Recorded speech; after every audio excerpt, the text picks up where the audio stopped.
वो रहमत आलम आता है, तेरा हामी हो जाता है। पाक मोहम्मद मुस्तफा नबियों का सरदार, नबियों का सरदार। Assalamu alaikum wa rahmatullahi wa barakatuhu. Bienvenue à notre émission La femme en islam, du mythe à la réalité. Comme son nom l'indique, cette émission a pour but de briser toutes les mauvaises perceptions que l'on pourrait avoir sur l'islam ou sur le saint prophète Hazrat Muhammad sallallahu alayhi wa sallam concernant des thèmes ayant trait à la femme. Nous répondons aux allégations en rétablissant la vérité à la lumière des versets du Saint-Coran, des paroles du Saint-Prophète, sallallahu alayhi wa sallam, des écrits du Messie promis, Hazrat Mirza Ghulam Ahmad alayhi salam, et de ceux des califes qui lui ont succédé, entre autres. Dans l'émission d'aujourd'hui, nous réfuterons toutes les allégations qui sont faites à l'encontre du Saint-Prophète, sallallahu alayhi wa sallam, concernant ses épouses, et notamment le fait qu'il en avait plus que 4. Et pour ce faire, j'ai le plaisir d'avoir sur le plateau Khadija Todjou et Nahida Koussa. Mesdames, assalamu alaikum. Wa alaykoum salam. Alors, comme je viens de le dire, plusieurs allégations sont portées à l'encontre du saint prophète sallallahu alayhi wa sallam par rapport à ses nombreux mariages, sachant qu'il en a contracté 12 au total. Et malheureusement, c'est un fait qui est vivement critiqué par les non-musulmans, car d'après eux, le saint prophète sallallahu alayhi wa sallam n'aurait pas suivi l'injonction coranique qui limite le musulman à n'avoir que 4 épouses à la fois, et d'autres vont même jusqu'à proférer toutes sortes d'insanités à son encontre, insinuant même qu'il aurait été guidé par la passion. Alors pour commencer, Khadija, que peut-on répondre à ces allégations qui touchent à la moralité du saint prophète sallallahu alayhi wa sallam? Effectivement. Donc, avant de commencer, Nazima Saïba, j'aimerais préciser que quand on entend les allégations, les insultes faites à l'encontre du saint prophète sallallahu alayhi wa sallam, premièrement, ça nous chagrine profondément. Ces allégations sont complètement fausses, faites par des personnes par ignorance, quelquefois, mais aussi par mauvaise foi, souvent. Par mauvaise foi. Et donc, en tant que musulmans ahmadis, quand nous entendons tout cela, nous ressentons le devoir de rétablir la vérité. Donc, pour répondre à votre question concernant donc, ces différents mariages, si l'on analyse les circonstances dans lesquelles le saint prophète sallallahu alayhi wa sallam a contracté tous ces mariages, nous verrons que, en fait, le saint prophète sallallahu alayhi wa sallam est exactement à l'opposé de ce qu'on peut lui attribuer. Et Hazrat Mirza Bashir ud-Din Mahmoud Ahmad, qui est le deuxième successeur après le Messie promis, alayhi salam, et aussi le musulman Maud radiallahu anh, nous dit dans ses commentaires du Saint-Coran que toutes les critiques qui sont faites à l'encontre du saint prophète sallallahu alayhi wa sallam à ce sujet ignorent délibérément le fait que il a vécu une vie de célibat jusqu'à 25 ans, et en plus dans une société arabe où la promiscuité était la norme. Et ensuite, à l'âge de 25 ans, en pleine jeunesse, il a épousé Hazrat Khadija radiallahu anha, qui était une veuve âgée de 40 ans, donc quelqu'un de bien plus âgé que lui. Et ils vécurent pendant 25 ans ensemble, ils eurent des enfants, jusqu'à la mort de Hazrat Khadija radiallahu anha, à l'âge de 65 ans. Et ce n'est qu'ensuite, après la mort de Hazrat Khadija, qu'il prit une deuxième épouse, Hazrat Sauda radiallahu anha, et elle aussi était une veuve et elle avait 50 ans. Il serait donc insensé de dire que le saint prophète sallallahu alayhi wa sallam était guidé par la passion. Exactement, n'importe qui réfléchit un petit peu.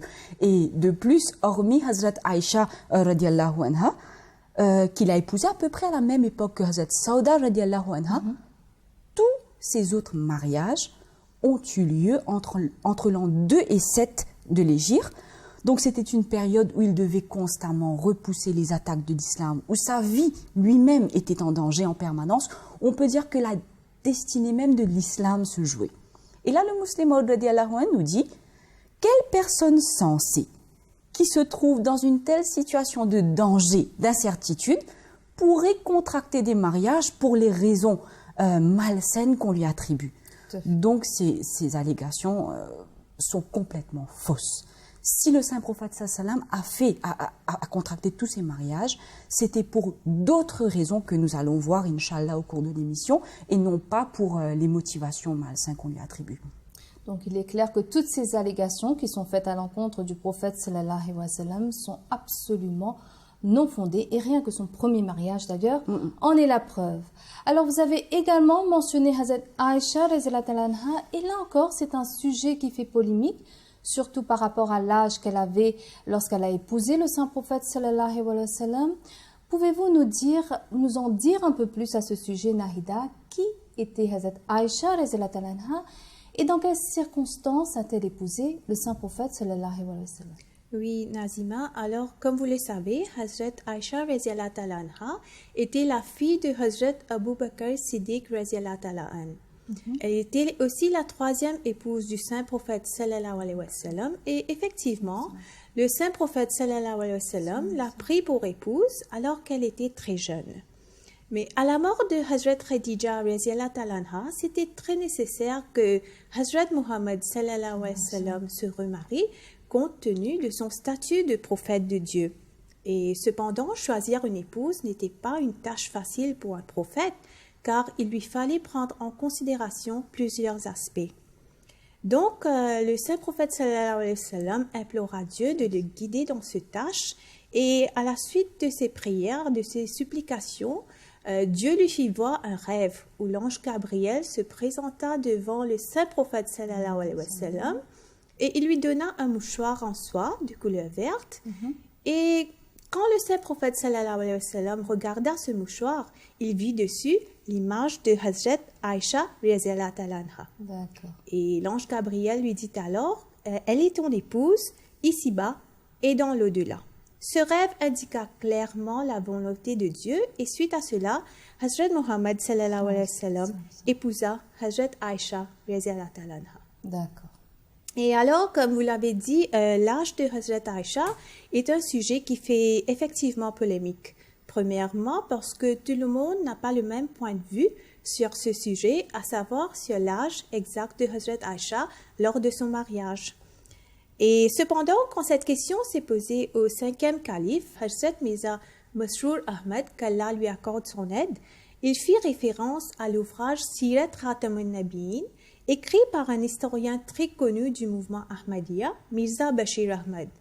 Et d'après lui, d'après ses recherches, Hazrat Aïcha radhiyallahu ta'ala anha n'avait que 9 ans quand elle a contracté le nikah, c'est-à-dire la cérémonie nuptiale religieuse. D'accord. Et ce n'est qu'après avoir atteint l'âge de la puberté, entre 12 et 14 ans, qu'elle fit le rukhsat et alla vivre sous le toit conjugal. Oui, mais c'est justement ce qui suscite autant de critiques, le fait qu'elle était aussi jeune au moment de consommer le mariage. Alors que peut-on répondre à cela? Alors, comme le calife le dit, elle était certes très jeune, mais cela faisait partie des coutumes qui existaient à l'époque. Les filles se mariaient très jeunes et la différence d'âge entre les époux n'était pas du tout un obstacle pour le mariage. Il y a même une fois où une fille qui vint voir le saint prophète sallallahu alayhi wa sallam parce que son père avait choisi un époux plus jeune pour elle et elle voulait se marier avec quelqu'un de plus vieux. Donc, le saint prophète sallallahu alayhi wa sallam lui a répondu qu'elle était tout à fait libre de choisir son époux.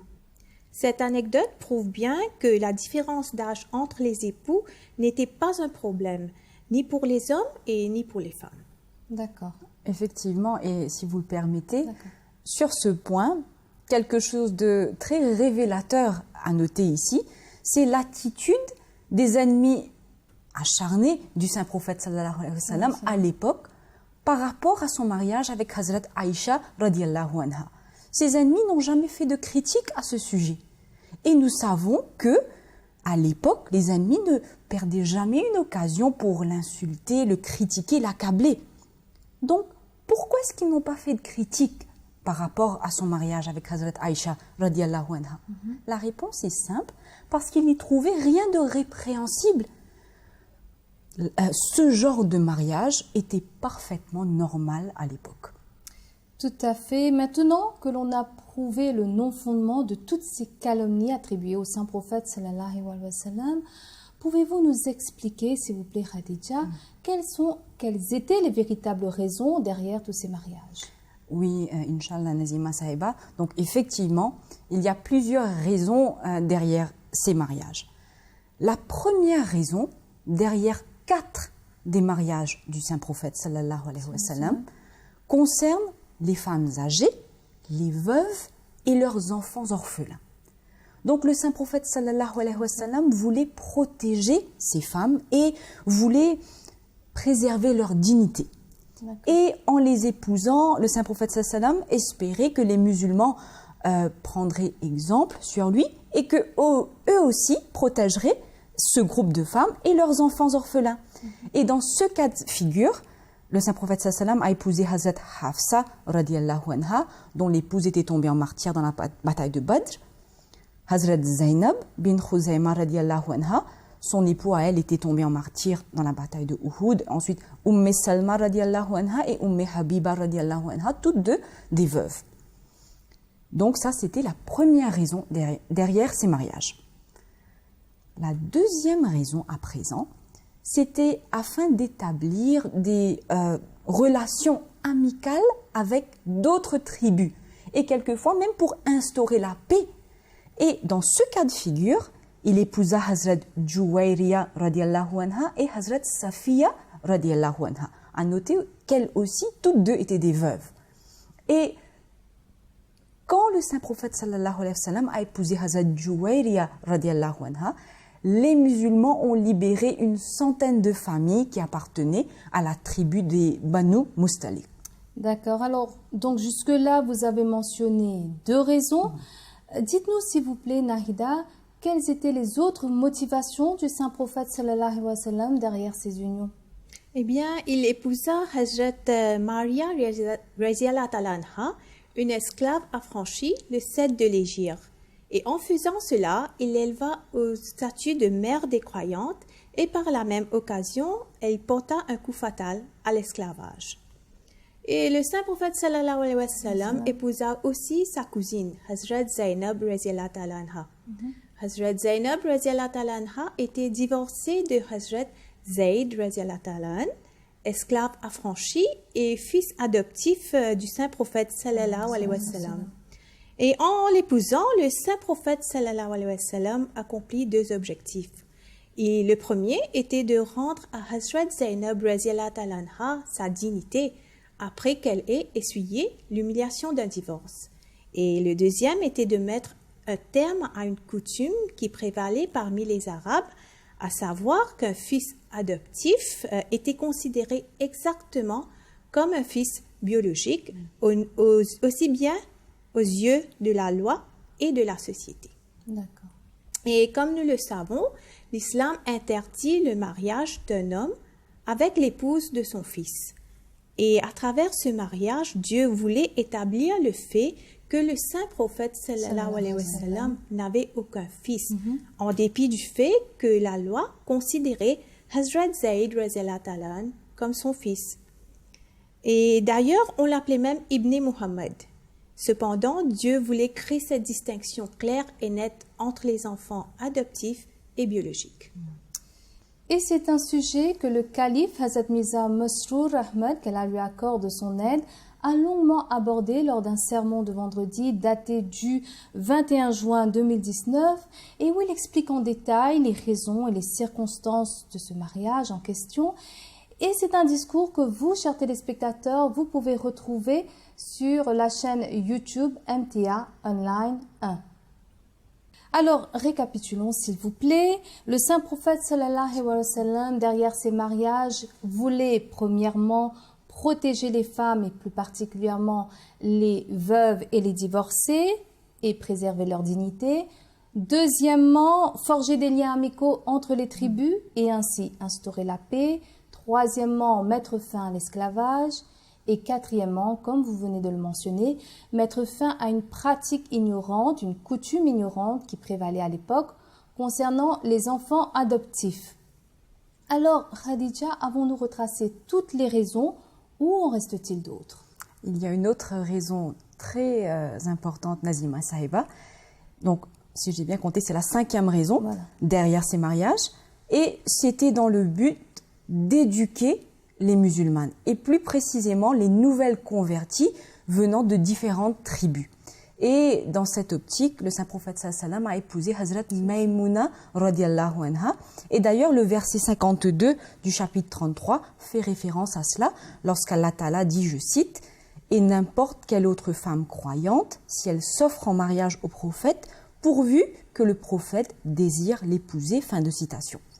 En effet, Hazrat Maïmouna radiallahu anha était une veuve qui s'était offerte en mariage au prophète sallallahu alayhi wa sallam, et ce dernier a accepté de l'épouser pour qu'elle puisse par la suite éduquer les musulmanes. D'accord. Ok, donc ça c'est le cas de Hazrat Maïmouna radiallahu anha.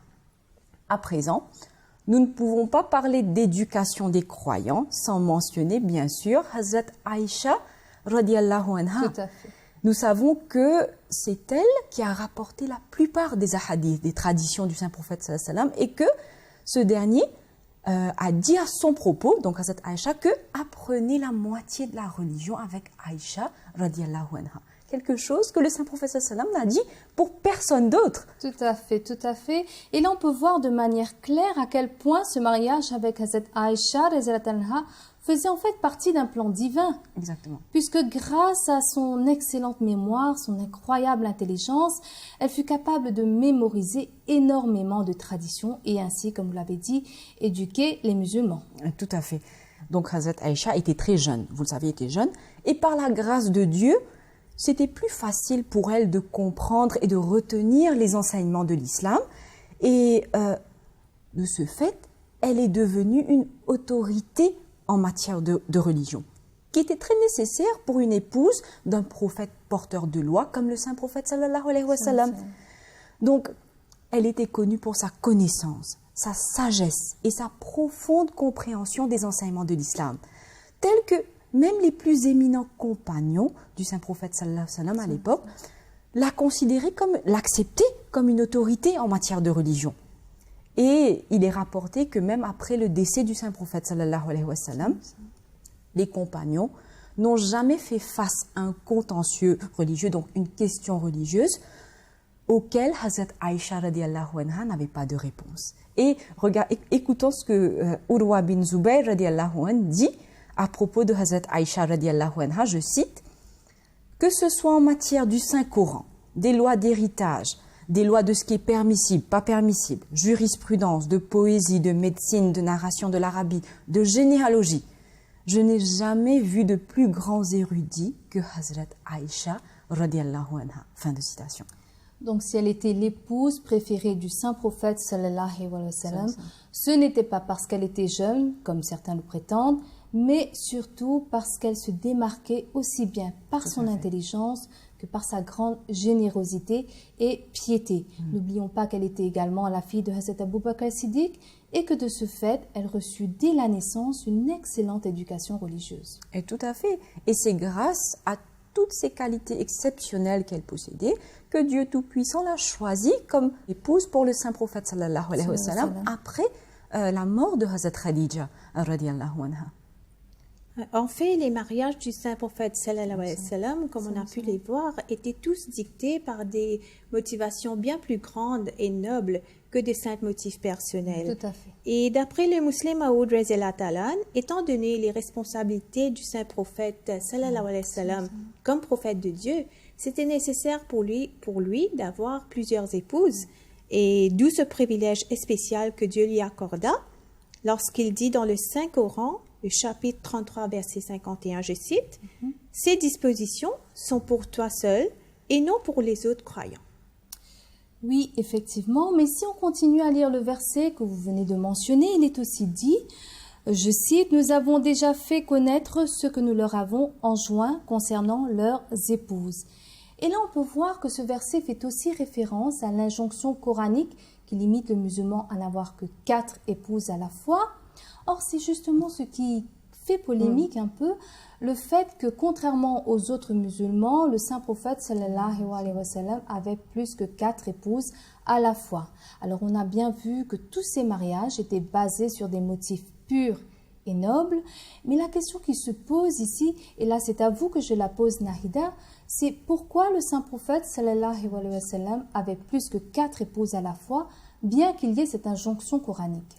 Ce qu'il faut savoir, c'est que quand l'injonction coranique de n'avoir pas plus de 4 épouses fut révélée, la plupart des musulmans, y compris le saint prophète sallallahu alayhi wa sallam, avaient plus de 4 épouses. Donc, afin d'obéir au commandement de Dieu, les musulmans durent choisir entre leurs épouses et donc se séparer de certaines d'entre elles pour n'en garder que 4.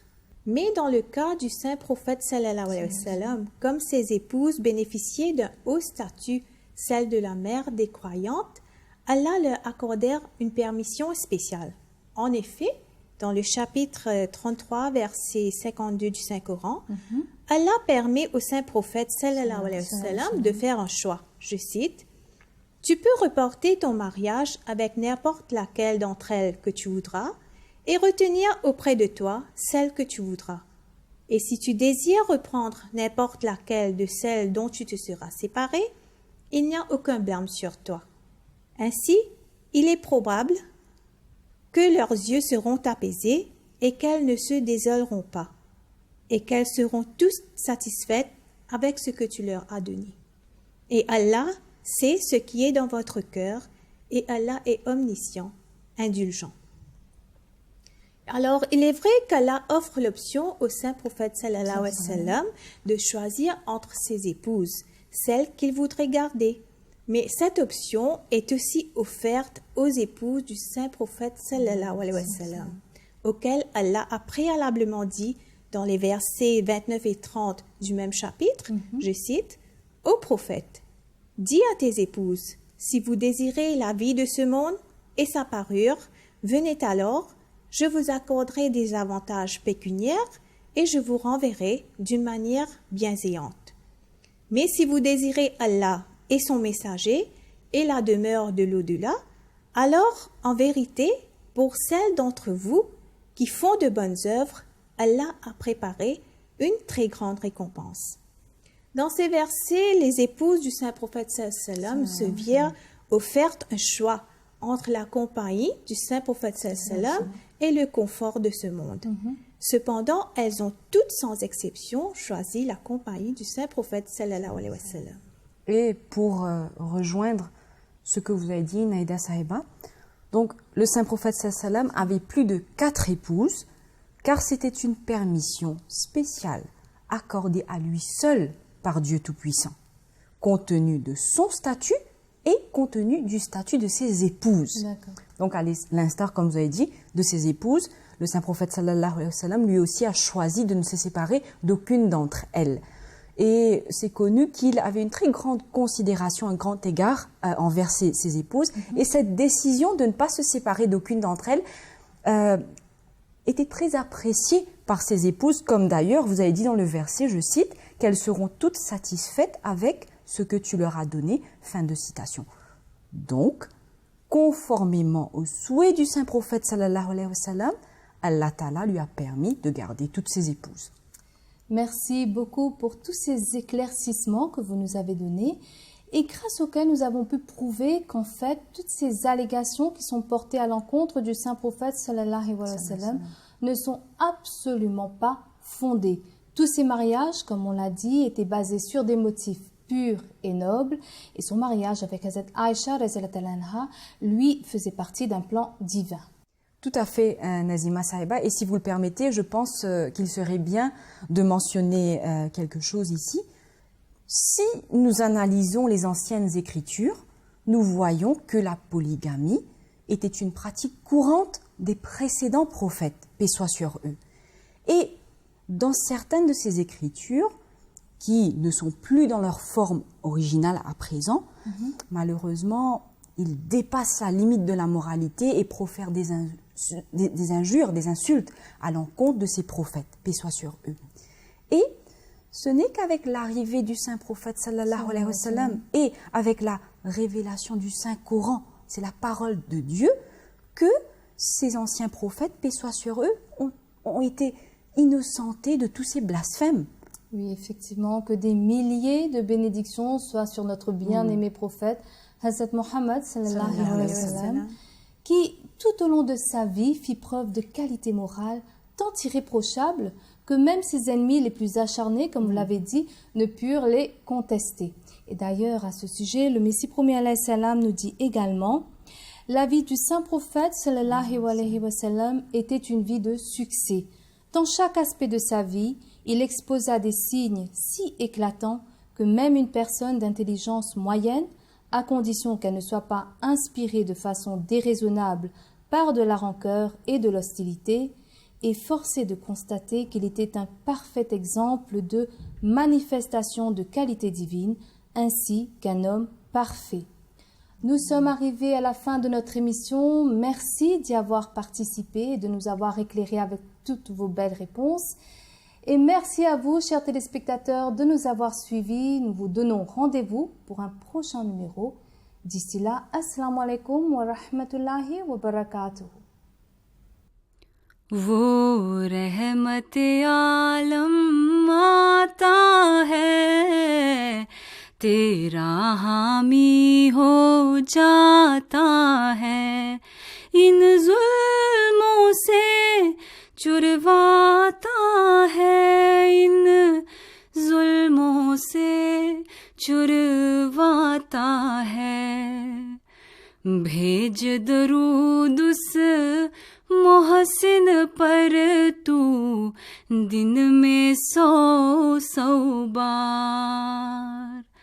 पाक मुहम्मद मुस्तफा, पाक मुहम्मद मुस्तफा, नबियों का सरदार, नबियों का सरदार।